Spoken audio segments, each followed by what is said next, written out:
Hello everyone, welcome back to my channel. And आज मैं आप सबके साथ डिस्कस करने वाली हूँ एक काफ़ी इंपॉर्टेंट टॉपिक जो कि है chemical shift. Yes, chemical shift आपका बहुत इंपॉर्टेंट टॉपिक है। इससे ज़्यादा इंपॉर्टेंट टॉपिक आपको देखने के लिए नहीं मिलेगा स्पेक्ट्रोस्कोपी का, क्योंकि एक ऐसा टॉपिक है जिससे ना आपके बहुत ज़्यादा मार्क्स के क्वेश्चन आपको पेपर में देखने के लिए मिलते हैं। इसका इंट्रोडक्शन पूछ लिया जाता है, इसकी डेफिनेशन पूछ ली जाती है 1 से 2 नंबर में। इसका लॉन्ग क्वेश्चन आपका 10 to 15 मार्क्स का बन जाता है। देन इसकी जो एप्लीकेशंस हैं वो अलग से कभी कभी शॉर्ट में पूछ लिए जाते हैं। तो ओवरऑल 20 मार्क्स का आपको इसमें से पेपर देखने के लिए मिलता है। 20 मार्क्स, आप सोच सकते हो एक टॉपिक से अगर आपके 20 मार्क्स के क्वेश्चन आ रहे हैं तो ये टॉपिक आपके लिए इंपॉर्टेंट है, इसलिए आपको इस कंप्लीट क्लास को देखना है। ठीक है, थ्योरेटिकली एमएससी के अकॉर्डिंग प्लस सीएसआईआर नेट के अकॉर्डिंग मैं ये टॉपिक्स एंड क्लासेस कराती हूँ। तो आपके लिए यूजफुल रहे तो don't forget to like, share and subscribe. और अगर आपको पीडीएफ नोट्स चाहिए तो just follow me on Instagram, link मैंने वीडियो के डिस्क्रिप्शन में मेंशन कर दी है, या आप मेरा इंस्टाग्राम हैंडल देख सकते हो MSc_chemistry01। ठीक है, केमिस्ट्री आपको पूरा लिखना है। ठीक है, तो वहाँ पे आपको पीडीएफ नोट्स मिल जाएंगे। जिस भी टॉपिक के आपको पीडीएफ नोट्स चाहिए आपको जस्ट उसकी लिंक मुझे डीएम करनी है, उसके नोट्स आपको ऑटोमेटिकली मिल जाएंगे। ठीक है, तो चलिए अब क्लास को स्टार्ट कर देते हैं। और अदर क्लासेस आपको कोई भी चाहिए तो सभी की प्लेलिस्ट बनी हुई है, चेकआउट कर लीजिएगा। स्पेक्ट्रोस्कोपी ऑन ग्रुप थ्योरी, यहाँ पे सबसे मेन जो डाउट आता है वो तो यही आ जाता है, मैम ग्रुप थ्योरी स्पेक्ट्रोस्कोपी में क्या फर्क है। और स्टूडेंट बहुत कंफ्यूज भी होते हैं। कुछ स्टूडेंट का कहना होता है मैम ये तो हमें ग्रुप थ्योरी की क्लास चाहिए, आप तो स्पेक्ट्रोस्कोपी की देते हो। कुछ का होता है स्पेक्ट्रोस्कोपी की चाहिए, आप ग्रुप थ्योरी की देते हो। दोनों सेम है। Second semester and third semester दोनों में आपको ये क्लास करानी होती है, क्योंकि स्पेक्ट्रोस्कोपी आपका जो सिलेबस में है वो ऐड रहता है दोनों सेमेस्टर में। कुछ यूनिवर्सिटी में मे बी एक में हो, बट यूपी के सिलेबस के अकॉर्डिंग तो 2 सेमेस्टर में आपको पढ़ना होता है। तो एक में ग्रुप थ्योरी दे देते हैं नेम, एंड सेकेंड में आपका स्पेक्ट्रोस्कोपी दे देते हैं। दोनों सेम है, सिर्फ 5 to 10% का ही फर्क आपको देखने के लिए मिलता है, तो उसकी टेंशन नहीं लेनी। ठीक है, चलो अब तो स्टार्ट कर दें। जो डिस्क्लेमर था वो हो गया। या सबसे पहले इंट्रोडक्शन से हम स्टार्ट करेंगे। Such shift in the position of NMR absorption which rise due to shielding and deshielding of proton by electron are called chemical shift.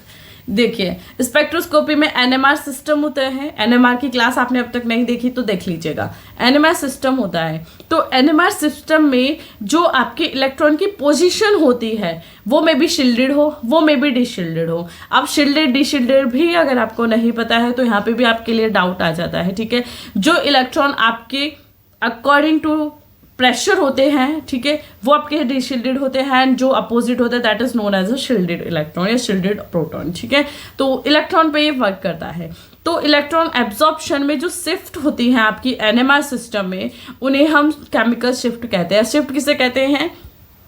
जिसकी वजह से जो शील्डिंग और डीशील्डिंग होती है प्रोटॉन की, उन्हें हम शिफ्ट बोलते हैं। ठीक है, अब ये सिर्फ थ्योरेटिकली था, एक एग्जैक्ट डेफिनेशन क्या है वो देखो। Chemical shift is the separation between the pairs of reference standard compound and the other peak of NMR absorption. NMR absorption है, उसमें कुछ पीक आपकी ऐसे होती है, कुछ पीक ऐसे होती है, मे बी कुछ पीक ऐसे होती है। ठीक है, ये NMR absorption का आपका डायग्राम है, आप ये सोच लीजिए। तो इसमें ये जो शिफ्ट है that is known as a chemical shift. ठीक है, अब समझ आ गया कि केमिकल शिफ्ट क्या होती है। तो अब आ जाते हैं नोट पे। नोट सिस्टम क्या होता है? The number of signals in NMR spectrum signifies the number of set of equivalent proton. देखिए, ये नंबर ऑफ सिग्नल्स है। ठीक है, 1 हो गया, 2 हो गया, 3 हो गया, 4 हो गया, 5 हो गया। इसे एग्जांपल से समझाऊंगी। तो अगर इसमें नंबर ऑफ सिग्नल्स 5 है तो प्रोटॉन की नंबरिंग भी कितनी होगी? इसमें 5 ही प्रोटॉन होंगे। तो ये एक आपका रूल है जो आपको नोट डाउन करना है। ठीक है, if NMR spectrum have 5 signals या 5 NMR spectrum या 5 NMR signals, then proton should be 5 in that molecule. Clear? Second, the position of signal in spectrum help us to know the nature of proton. ये जो आपके spectrum की position है वो कैसी है, उससे हम प्रोटॉन का नेचर भी जान सकते हैं, यानी कि एलिफेटिक, एरोमेटिक एंड एसिटिलिक की कैसे उसका जो नेचर है वो क्या होगा। मे बी कोई प्रोटॉन आपका एरोमेटिक हो, मे बी कोई एलिफेटिक हो, तो इसकी पोजीशन से हम इसका नेचर जान सकते हैं।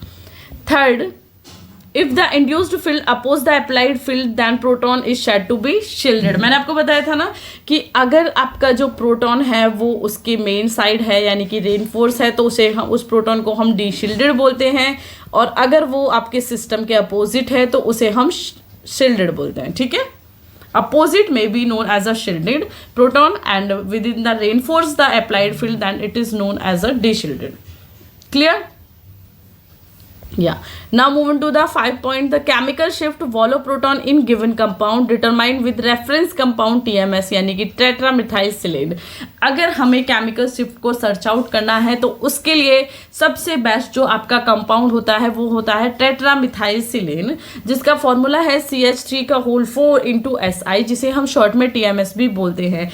कभी कभी TMS से भी आपका शॉर्ट में क्वेश्चन आ जाता है कि TMS क्या होता है या केमिकल शिफ्ट में हम TMS को क्यों यूज़ करते हैं, वो भी मैं आपको बताऊंगी। तो ये इसका केमिकल स्ट्रक्चर है। ठीक है, CH4 हो गए ना, 1 2 3 and 4। ठीक है, NSI। तो टेट्रामिथाइलसिलेन केमिकल शिफ्ट में यूज़ किया जाता है, बट क्यों यूज़ किया जाता है वो फैक्ट यहाँ पे देख लेते हैं। सबसे पहला, it has 12 equivalent proton which give a sharp signal. इसमें आपके 12 इक्विवेलेंट प्रोटॉन हैं जिसकी वजह से क्या होता है, शार्प सिग्नल देते हैं। 3 and 3 कितने होगा, 6 and 6 12 हो गए ना, 12 इक्विवेलेंट प्रोटॉन हो गए, तो ये शार्प सिग्नल देते हैं, इसलिए हम TMS को भी यूज़ करते हैं। Second, it is chemically inert and soluble in organic solvent. Inert है एंड ऑर्गेनिक सॉल्वेंट में ईजीली ये मिक्स हो जाता है, सॉल्युबल है, तो इसलिए भी हम TMS को यूज़ करते हैं। Third point, it's boiling point is 27 degree Celsius and it can be removed easily from the system. Boiling point है इसका 27 डिग्री, और अगर हमने किसी सिस्टम में इसे ऐड किया है तो हम इसे बहुत इजीली रिमूव नहीं कर सकते हैं, तो इसलिए भी हम TMS को यूज़ करते हैं। ठीक है, अब यहाँ पे केमिकल शिफ्ट में जो इम्पोर्टेंट नेक्स्ट पॉइंट आ जाता है वो आ जाता है measurement of chemical shift. I know, मुझे नहीं पता, मैं बहुत ज़्यादा जल्दी बोल रही हूँ मैं भी, क्योंकि सामने से पढ़ाने का एक्सपीरियंस आगे होगा, अभी न्यू हूँ तो मैं भी कुछ फैक्ट हो, कुछ पॉइंट हो तो आप मुझे कमेंट करके बता दीजिएगा अगर आपको कहीं भी थोड़ा ज़्यादा जल्दी लग रहा है। ठीक है, क्योंकि मुझे थोड़ा फ्लो में करने की आदत है, बहुत स्लो मोशन में करने की आदत नहीं है, और कभी कभी मैं भी उस चीज़ से थोड़ा सा थक जाती हूँ। या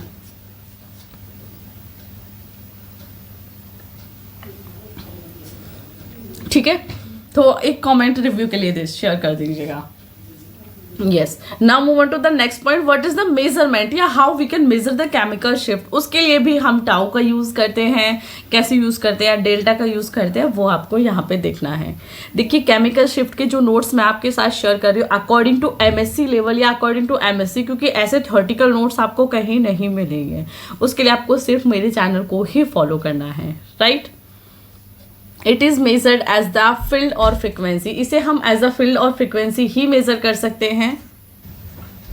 ठीक है, एज अ फील्ड और फ्रिक्वेंसी ही हम इसे मेजर कर सकते हैं। And actual practice the ratio of necessary change in frequency to standard frequency as constant as delta in ppm। यानी कि अगर हम एज अ फ्रिक्वेंसी से मेजर करते हैं तो स्टैंडर्ड फॉर्म में जो इसकी फ्रिक्वेंसी है उसे हम एज अ डेल्टा मेजर करेंगे, या मे बी हम इसे एज अ टाउ भी मेजर करते हैं। देखिए, tau is use to measure the frequency. उसके लिए हमारा एक ये फॉर्मूला होता है, delta is equal to v sample minus v reference upon operating frequency in mega cycle. इसे हम डेल्टा वी बोल देते हैं अपॉन ऑपरेटिंग फ्रीक्वेंसी। ठीक है, यहाँ पे ये डेल्टा का फॉर्मूला है, कंफ्यूज नहीं होना। ठीक है, या इसे हम ऐसे भी लिख देते हैं, delta is equal to V S minus V T M S multiply 10⁶ upon वी0। वी0 क्या है आपकी, या व्यू इसे बोल सकते हो ऑपरेटिंग फ्रीक्वेंसी। कभी कभी ये फॉर्मूला शॉर्ट में 2 नंबर का आ जाता है। ठीक है, हर एक पॉइंट इंपॉर्टेंट है। जब आप MSc के पॉइंट ऑफ व्यू से करते हो तो हर एक लाइन आपके लिए इंपॉर्टेंट है, कहाँ से पेपर आ जाए आपको नहीं पता होती। ठीक है, then the value of TMS is fixed at D as the value of delta position in most of the chemical shift is varies 0 to 10। TMS की जो फिक्स्ड होती है, TMS आपकी D पॉइंट पे, और जो डेल्टा है मेनली वो कितना हो सकता है, 0 से 10 हो सकता है। ठीक है, और अगर अब हम टाउ की बात करते हैं, in another scale use to measure chemical shift is tau. और टाउ क्या होता है, जो हमने डेल्टा की वैल्यू निकाली है, अगर हम उस वैल्यू को tan में से माइनस कर देते हैं तो हमारे पास हमारे टाउ की वैल्यू आ जाती है, and that is also known as the measurement of chemical shift. ठीक है, तो ये यहाँ पे आपका टॉपिक एंड हो जाता है। आई होप आपके लिए टॉपिक अच्छा रहा हो, आपको समझ आया हो। क्लासेस यूजफुल है, प्लेलिस्ट बनी हुई है। आपको अदर सब्जेक्ट की क्लास चाहिए या स्पेक्ट्रोस्कोपी की ही अदर क्लासेस चाहिए तो प्लेलिस्ट बनी हुई है। ओके, अगर आपको नोट्स की पीडीएफ को एक ही बार में डाउनलोड करना है तो उसकी भी लिंक मैंने वीडियो के डिस्क्रिप्शन में दे दी। आप मेरे हैंड रिटन नोट्स जो हैं वो बाय कर सकते हो एक ही बार में, वो आपको बाय करनी है। बट अगर आपको पर्टिकुलरली सिर्फ केमिकल शिफ्ट चाहिए तो इस वीडियो का लिंक मुझे शेयर कर दीजिएगा, आपको हैंड रिटन नोट्स मिल जाएंगे। ठीक है, तो चलिए अब क्लास को एंड करती हूँ। आई होप क्लास आपके लिए यूजफुल रहेगी। So don't forget to like, share and subscribe the channel. So bye bye.